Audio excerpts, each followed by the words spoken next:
All right, we'll get started. We'd like to welcome Scottie Scheffler into the interview room here at the Tour Championship. Scottie, for the third consecutive year, enters the Tour Championship at #1 in the FedEx Cup standings. Scottie, obviously a great year this year with 6 victories and the addition of the gold medal at the Olympic Games. Can we just get an opening comment from you on your return here to Eastlake? Yeah, it's good to be back. It's good to be back in a nice position going into the week. It's good to be back here at Eastlake. It's obviously everybody's goal at the beginning of the year is to have a chance, and going in the first spot, no better opportunity than where I'm sitting. So I'm looking forward to the week.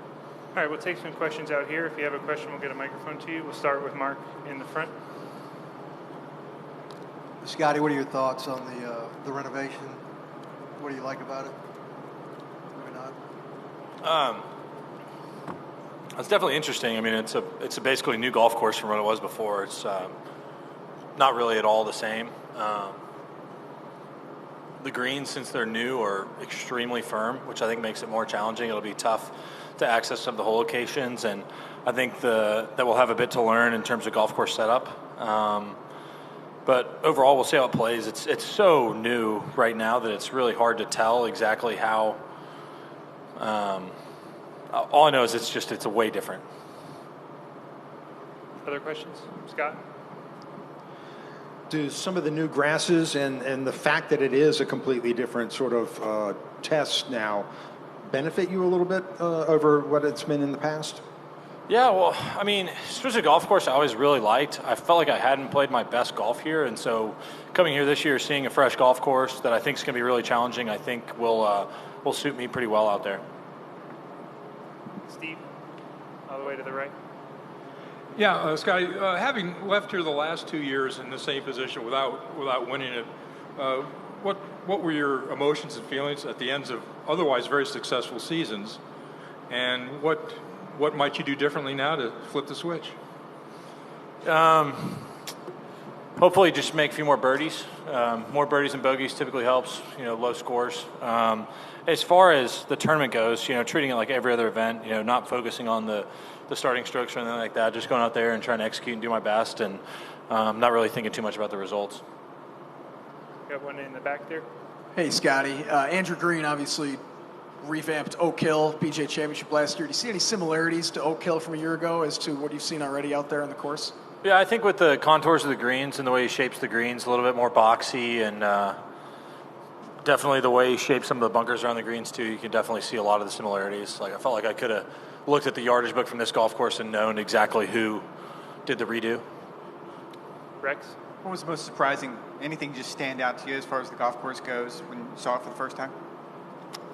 Really, the thing that was most different is the firmness of the greens. Just typically, most of the greens out here slope back to front, and you were all into the grain, and so you weren't really playing for a lot of balance on many of these holes unless you're hitting a really, really long club in. And now, I mean, they are extremely firm, especially the par threes. The par threes, I think, provide the most challenge because the run-ups to the short of the greens are still fairly soft, and so if you landed short, it's probably not going to be bouncing up, and if you land on the green, it kind of just hits and goes, and so there's going to be a real challenge to that. You're going to have to hit some shots that are pretty extraordinarily high in order to hold these greens. And I know we talked last week about Hideki having to withdraw with injury. Can you just talk about how difficult it is coming to the end of a long season? It seems like everyone is dealing with something. Yeah, I would agree with that. I think everybody's dealing with a little something at the end of the year. Like you said, it's been a long season, especially now with the way the new schedule is. It's really is a sprint to get here. There's not really places in the schedule to take large breaks. You have the beginning of the year where you're kind of getting, warmed up in a sense, even though you pretty much got to start the year ready to go. But then, March you have the Players, April Masters, May PGA, June U.S. Open, July you have the Open Championship, and then you come to August and you got the FedEx Cup playoffs. So there's really not a time of the year where you're taking a break until, for us, after either the President's Cup or Ryder Cup. And so it definitely is a lot of a sprint, and I'm sure people got little aches and pains, but didn't play all year to just get tired at Eastlake and kind of just throw in the towel. So it's good competition this week. I think the golf course is going to be pretty challenging, and it should be a fun week. We got one on the right here, and then we'll go to Doug. Hi, Scotty. In terms of the staggered format this week, I just wanted to know your thoughts on that. Do you think it's the right approach to this event, this season finale? It depends how you want to describe it. If you want to just have a player that's playing the best at the end of the year, I think that the playoffs will definitely identify that player. In terms of the season-long race, it's not always going to be the guy that plays the best the whole season. It's going to be the guy that plays the best in these playoff events, and that's really what you're identifying, is the guy that plays the best in these last 3 events. And it's a format that's changed a bunch over the years, a few times. In terms of when it first got started, you had a year where I think it was Padraig Harrington won 2 majors and maybe didn't make the BMW, and I know he didn't make this tournament, and so arguably it wasn't really a great setup then. And then you change the points to be a little bit less valuable in the playoffs, but you still see a lot of volatility. Like you look at a guy like Keegan Bradley, who shows up last week and has a great week and wins the tournament, and now all of a sudden he goes from not being in Eastlake to having a really, really great chance to win the FedEx Cup. And so I think it provides a little bit of volatility, which is good for the fans, and I think it's also good for some players that are didn't have their best years leading up to get into the playoffs and all of a sudden turn a year that's not their best into somewhat of a career year in terms of winning the FedEx Cup. So a lot of volatility, but at the end of the day, golf is golf, and the easiest way to solve an issue that you don't like in the game of golf is to play better. That's really all it comes down to in our game. Is at the end of the day, if you play good enough golf, it will take care of itself. Go to Doug, and then we got kind of along those lines, Scotty. Do you feel any differently going into Thursday than you did at Memphis, at Phoenix, Palm Springs, Augusta? Just like in terms of the tournament? Yeah, just your outlook toward it. Are you feeling any differently? I'm trying not to treat it any differently. Like I said, the starting strokes format is a bit different. It's not a traditional golf tournament, but at the end of the day, the format is what it is, and I'm going to try to approach it the same way I approach other tournaments, and that's stepping up on the first tee and doing my best to execute, just like I would at the Masters, at the RBC Heritage, at Palm Springs. Every tournament, I'm stepping up on the first tee, seeing my shot and trying to hit that shot, and then going from there. Secondly, if you could go back to the start of the year, and I'm using this just because it was an Olympic year, would you have done anything differently, schedule-wise? Golf was pretty good. Yeah, I think some of my prep going into a few of the majors was a bit different than it has been in years past. There were 2 majors where I took long breaks going into, one because of the birth of our child. We had a long break going into the PGA, and then one because of the Olympics. I had a longer break going into the Open Championship because I didn't really want to be overseas that long away from my family. That would have been a pretty tough month stretch for us, figuring out whether or not we could take our son or not take our son. And when planned out the beginning of the year, I think it would have been real challenging to have our son over in Europe for a month. You never really know what a baby's going to be like, but it would have, I think, been challenging. And then, I played Memorial the week before the U.S. Open, and Memorial is basically as close to a U.S. Open test as we see on tour, and I think it kind of wore me down going into that major championship. And so as far as prep work for the major tournaments, I think I have a better idea of what I want to do going forward. But outside of that, I set my schedule at the beginning of the year, and I pretty much stuck exactly to it. And, yeah. Got 2 in the back there. Scotty, what kind of clubs do you find yourself hitting into the greens after the renovation, restoration, whatever? Do you find yourself hitting a longer club? The par 3s, I think I'm hitting slightly longer clubs. Besides 15, I think 15, it looks like the rules officials kind of X'd that back tee box, which I think this year would have been a bit excessive. So now I think we're going to play the up tee most of the week, if not every day, just because I think the back tee might be a bit much just with the firmness of the greens. But outside of that, I think the par 3s I'm hitting slightly longer clubs. And then I don't think he made it much longer. I think there's some really good changes. Like I think 14 going back to a par 5 I think is interesting. I think it's a fun hole. Like I said, the firmness of the greens is something that we're definitely not used to around this golf course. And with Bermuda rough, anytime you see somebody in the rough, it's going to be extremely challenging for them to be able to land the ball on the green and hold the green. Almost no matter what club they're hitting, even the wedges, I think at times are going to be challenging to hold the greens. So fairways are definitely going to be at a premium this week. Are you taking a long vacation after this season? Well, we have President's Cup in 3 weeks, but after that, I'll certainly be taking a break, doing some other stuff for a little bit, but start ramping up a little bit, in the fall. But yeah, I'll definitely take some time. Gabby and then Dave. Scottie, going back to the format, would you make any changes to how the playoffs are laid out as they are, or would you kind of just rebrand it to not being a season-long race? Because it seems like that's kind of the problem you have with it. I think we need a season-long race. I think the FedEx Cup has been really good for our tour and for the game. I think it's something exciting to finish off the year. Personally, I thought the old format I didn't have a ton of issues with. Personally, when I watched it, I found it kind of exciting, trying to figure out who was going to end up where. And I didn't necessarily mind that the winner of the Tour Championship wasn't the winner of the FedEx Cup. It provides a little less volatility, which is the negative. And so really it comes down to, the guys putting up the money for us to play with. At the end of the day, that we have sponsors for our tournaments and they're going to want it a certain way. And if FedEx is putting up the kind of money they're putting up at this event, then we're going to have to play it the way that they want to play it. It's just as simple as that. And if you look at it like in the old format, I don't think they would necessarily want a guy that, like, let's say hypothetically, I had the year that I had 4 years ago when it was the old 4 or 5 years ago, whenever it was the old format, and I won the first playoff event. I think Xander would then have to win maybe the next 2 playoff events in order to catch me. And in terms of the season-long race, I think, I would have deserved to win the season-long race with winning the amount of times I did and then winning a playoff event. But at the end of the day, then we'd get here and it'd be like, well, the thing we worked all year to have a great finish on TV for is now over. It's, we'd still have a great tournament that's the Tour Championship, but I'm not sure if that's what the sponsors want. I'm not sure if that's what the Tour would want. At the end of the day, this is more of an entertainment product, and we have a lot of other traditional events throughout the year that we play, and coming into this event, it's just something that it's a bit different. And that's how it is. It's just, I would say, different than what we do throughout the rest of the year.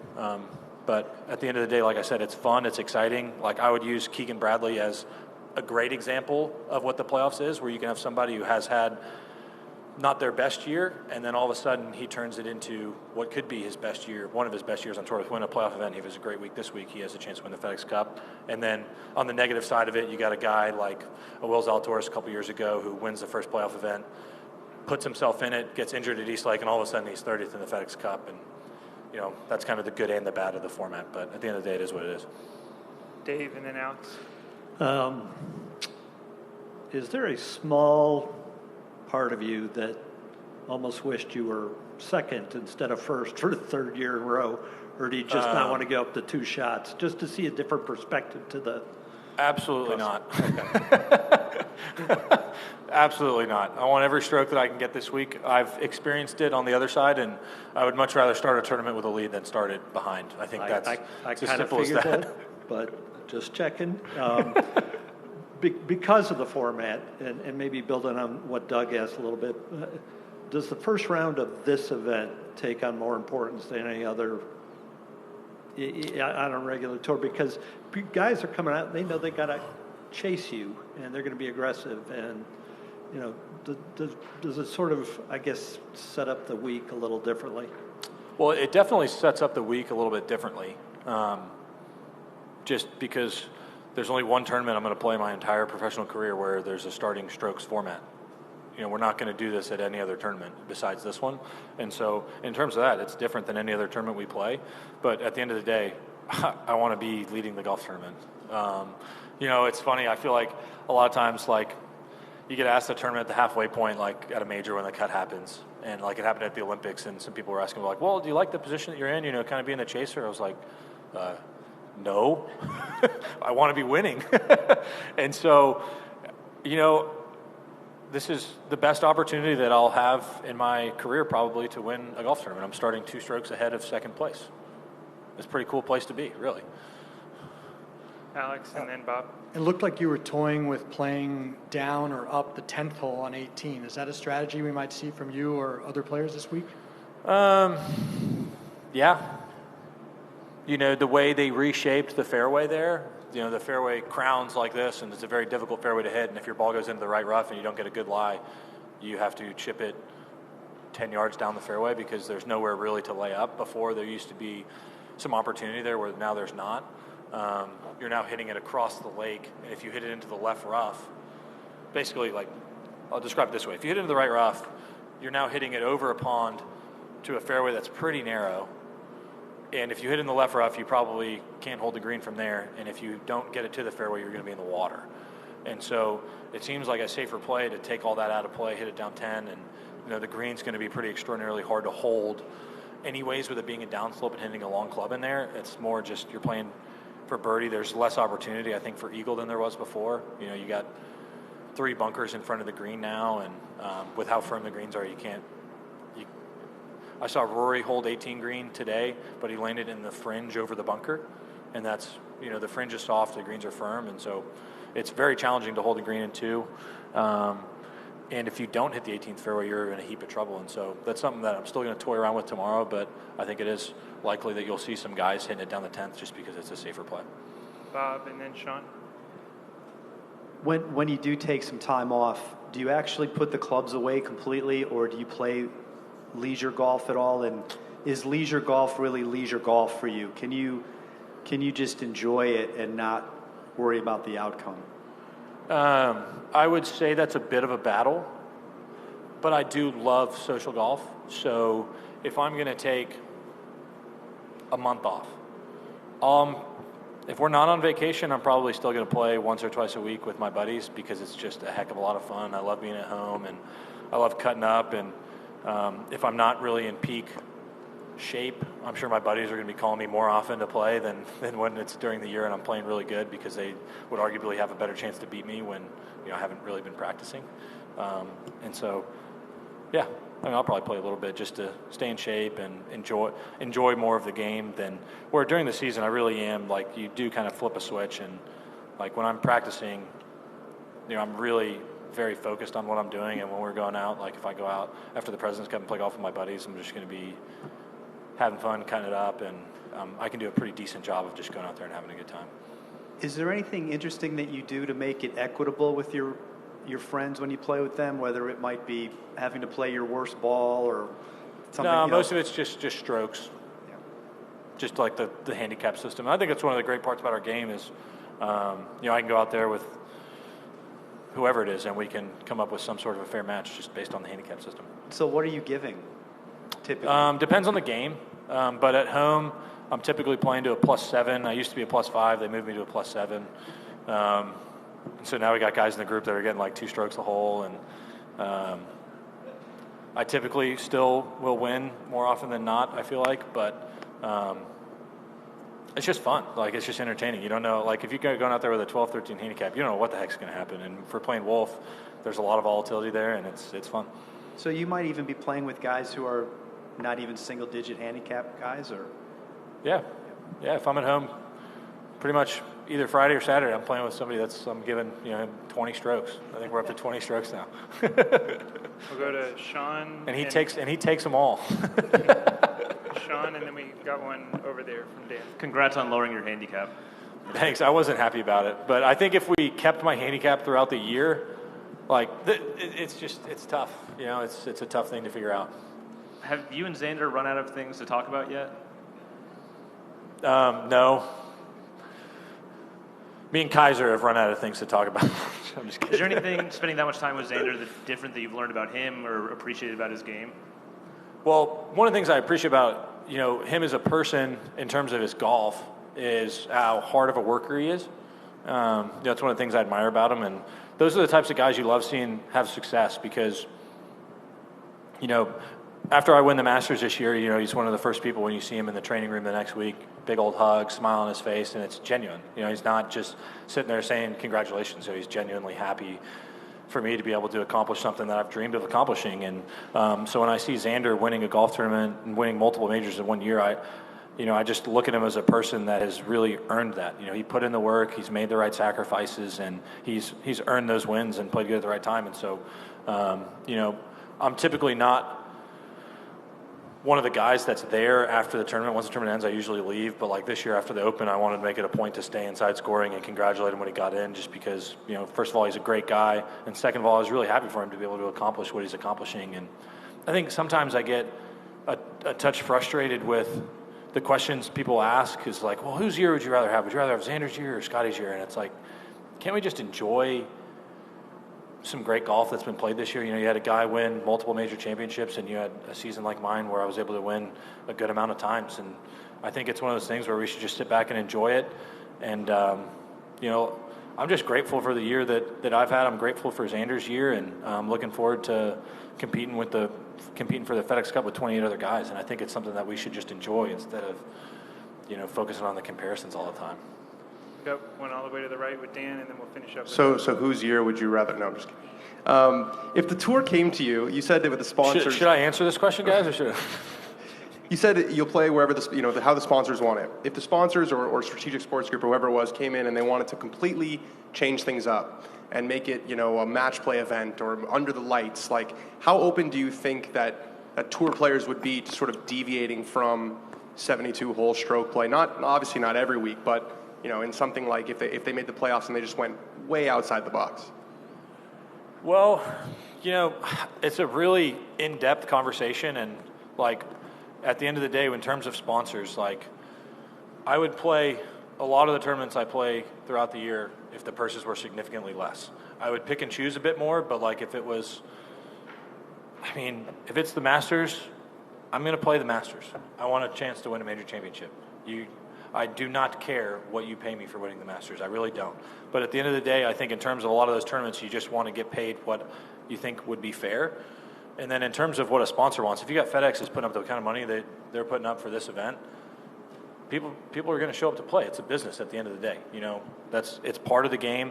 You know, this is a product that appeals to a lot of people. Sports is entertainment. But at the end of the day, I still stand on the side of the fence of like, my golf clubs will always be my entertainment. Like, if you want to come watch me play golf, that's what we're going to see. If you're showing up, you're going to watch me play golf. I'm not going to go out on the first tee and do dances and celebrate like crazy. I'm going to do my best to compete in a golf tournament.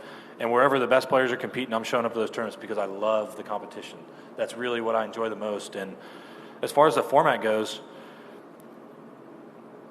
you know, golf's a funny game. You're not always there's no perfect system in order to play a golf tournament that's the most entertaining product and also the product that gets the best player each time.